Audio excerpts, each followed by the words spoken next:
Bayangkan kamu sedang duduk santai di toilet sambil asyik scrolling media sosial. Lalu tiba-tiba sinyal di pojok kanan atas HP kamu berubah jadi tanda silang. Kamu pikir ini cuma masalah provider biasa. Tapi begitu kamu mau menyiram toilet, tombol flashnya nggak berfungsi. Atau air di kran cuma keluar setetes lalu mati total. Bayangkan lampu tak menyala, kota gelap, dan internet tiba-tiba hilang dari dunia. Ini bukan sekadar tidak bisa membuka YouTube. Internet adalah sistem syaraf peradaban modern yang mengendalikan listrik, industri, dan air bersih. Jika ia hilang, dunia bisa lumpuh, hanya dalam hitungan jam. Mari kita bahas satu persatu mulai dari hal yang paling vital. Hal paling vital yang terdampak saat internet hilang adalah listrik. Mungkin kamu bertanya, apa hubungannya kabel listrik dengan Wi-Fi?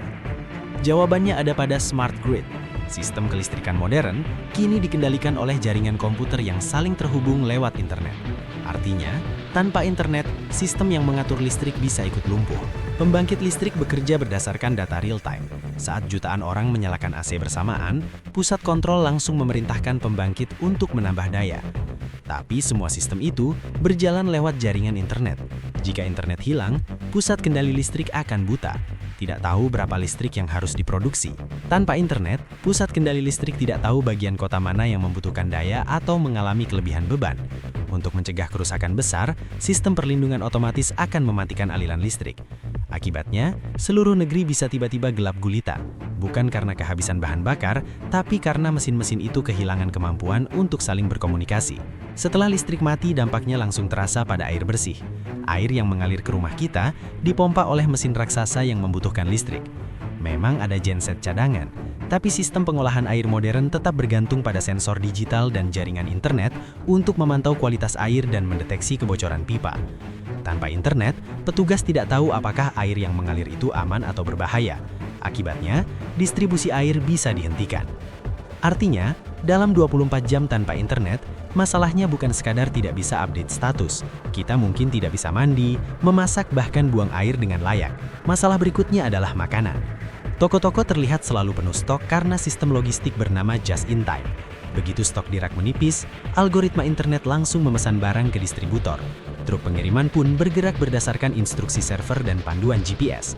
Tanpa internet, sistem distribusi ini bisa langsung kacau. Bahkan uang digital di rekening atau e-wallet tidak bisa digunakan. ATM offline, QRIS tidak berfungsi, dan kartu debit hanya menjadi selembar plastik. Dalam kondisi seperti ini, dunia modern bisa kembali pada uang tunai, atau bahkan barter. Itu pun kalau kamu kebetulan masih menyimpan uang kertas di bawah kasur. Masalah keamanan juga akan jadi isu yang sangat serius. Polisi, pemadam kebakaran, dan ambulans sekarang sangat bergantung pada sistem komunikasi digital dan pemetaan digital. Tanpa internet, sistem panggilan darurat akan lumpuh.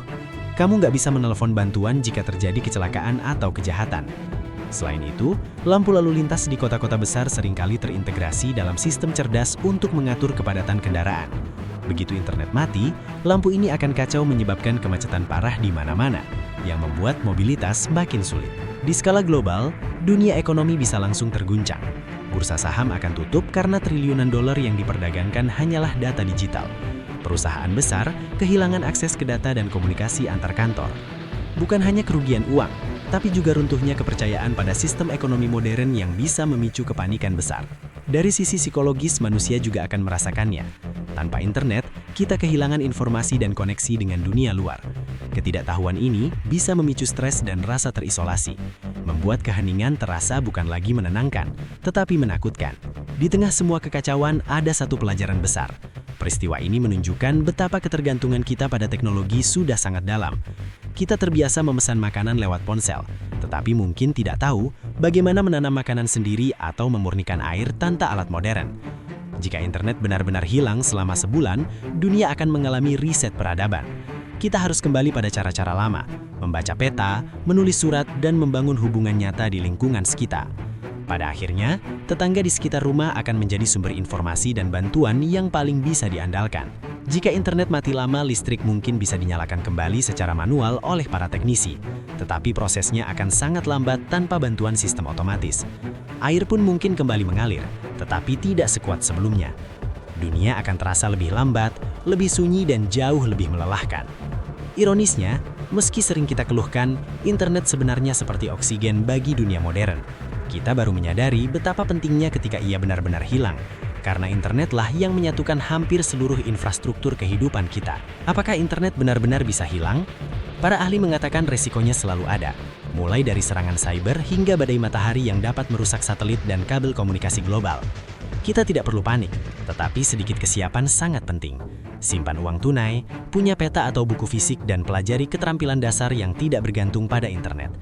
Karena jika internet benar-benar hilang, kita akan melihat dunia tanpa filter teknologi dan menyadari betapa rapuhnya sistem modern yang kita banggakan. Meski teknologi masa depan mencoba membuat sistem yang lebih tangguh dan terdesentralisasi, untuk saat ini dunia masih bergantung pada kabel-kabel di dasar samudra dan jutaan server yang bekerja tanpa henti. Dunia modern kita sebenarnya seperti tumpukan kartu, dan internet adalah kartu paling bawah yang menyangga semuanya. Tanpanya, listrik, air, makanan, hingga ekonomi bisa ikut runtuh. Karena itu, selagi koneksi masih ada, gunakan internet dengan bijak dan jangan lupa menghargai hal-hal sederhana di sekitar kita. Lampu yang menyala, air yang mengalir, dan orang-orang yang ada di dekat kita. Pada akhirnya, jika suatu hari dunia digital benar-benar terputus, yang akan menyelamatkan kita bukan teknologi, melainkan pengetahuan, kesiapan, dan hubungan manusia di dunia nyata. Jadi kalau suatu hari internetmu tiba-tiba mati, jangan langsung panik atau marah. Coba lihat sekelilingmu dulu. Apakah lampu masih menyala? Apakah air masih mengalir? Kalau semuanya masih normal, mungkin itu cuma masalah jaringan biasa. Tapi kalau semuanya ikut mati, mungkin itulah saatnya kita berhenti jadi netizen dan kembali menjadi manusia yang benar-benar harus bertahan dengan otak, tenaga, dan kebersamaan. Sekarang aku penasaran, kalau internet benar-benar mati selama sebulan, apa hal pertama yang akan kamu lakukan? Tulis jawabanmu di kolom komentar. Dan kalau kamu suka konten seperti ini, jangan lupa subscribe channel Faktanya Fakta supaya kamu nggak ketinggalan fakta-fakta menarik lainnya. Sampai ketemu di video berikutnya.